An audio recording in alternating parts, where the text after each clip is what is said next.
Alors le soir, ce matin, Parashat Balak, Patah, Rabbi Shimon dit, Ve'amar, Kitatsur el ir yamim rabim nilachem alea letofsa. Il dit ici dans la Parashat Kitetse, la Parashat nous parle que Am Israël, il va en guerre.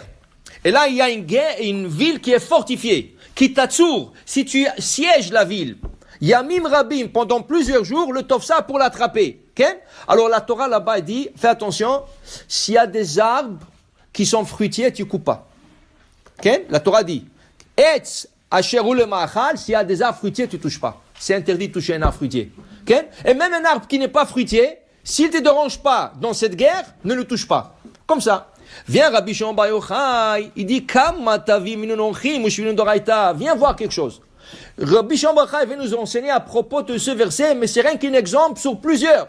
Il dit, Kol mila mila, di'it kama itin, kama tavin ibn nasha, kama margelan de kamnarim chosetar. Chaque mot de la Torah, il y a plein d'enseignements, il y a plein de choses que tu peux apprendre, et en plus de ça, plein de voix, plein de bonté.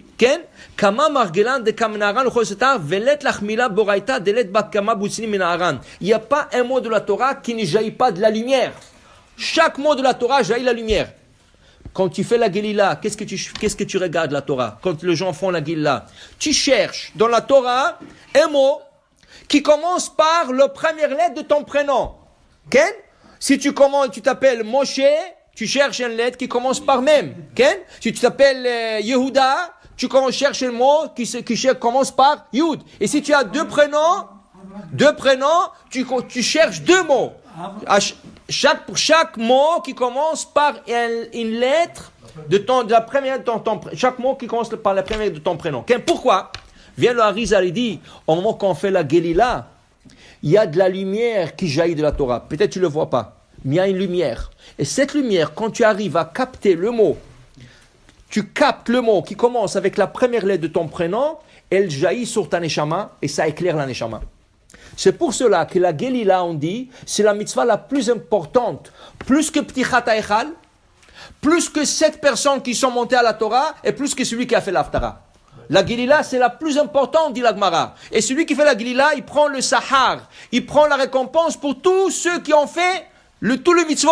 Tellement c'est important. C'est pour cela, regardez, dans la Gelila, il y a deux coutumes. La coutume séfarade, la coutume ashkénaze. Nous, on fait la Gelila tout de suite dès qu'on sort le Sefer Torah. Dès qu'on sort le Sefer, la première chose, on fait Gelila, et là, on commence à lire.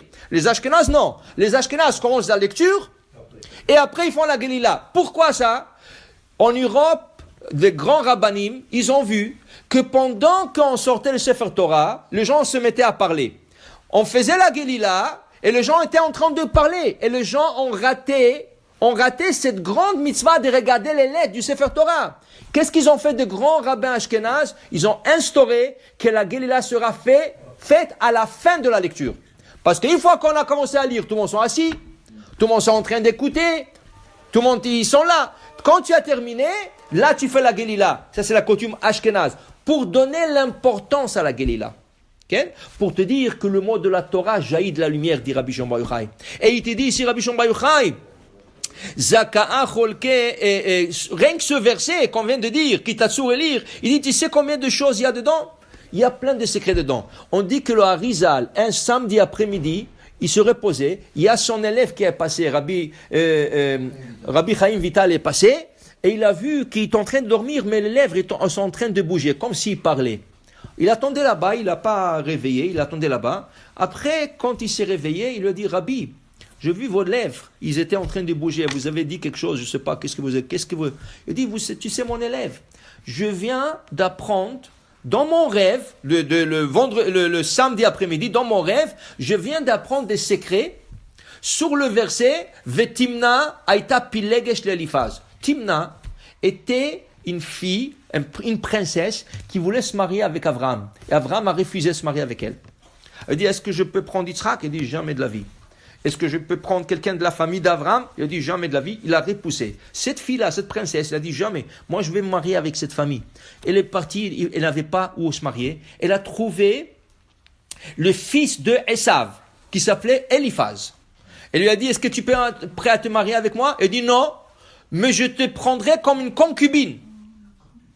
Alors, Vetimna, Et Timna aïta pilegesh, était la concubine de Eliphaz, fils de Esav.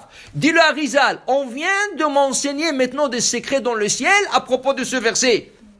Alors le Rabbi Haïm t'a dit, enseignez-moi. Il lui dit, ça va te prendre 80 ans que je t'explique tout ce que je viens d'apprendre. Ça, c'est le Harizal avec ça. Il était quelque chose d'extra. 80 ans. Et tout le monde se pose la question. Le Chachamim se pose, pourquoi la Torah a besoin de me dire qu'elle était la concubine d'Eliphaz? Qu'est-ce que ça me change dans la Torah? Est-ce que c'est important? Tu me parles d'Abraham, tu me parles d'Yitzhak, tu me parles d'Yaakov. Mais qu'est-ce que tu me parles d'une fille, une princesse qui voulait se marier avec Abraham et à la fin se marier avec le petit-fils de Esav? Qu'est-ce que ça nous regarde?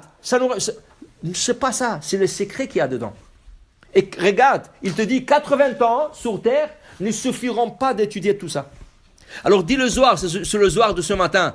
Mandishtadal, tout celui qui apprend et approfondit de la Torah, Kim betorah tadnai chefzo, et vraiment il veut apprendre la Torah, Hachem lui dévoile tout le secret. Vaya ke'etz. David Amelech, il dit dans le premier psaume de Tehillim, il sera comme un arbre planté sur un ruisseau d'eau.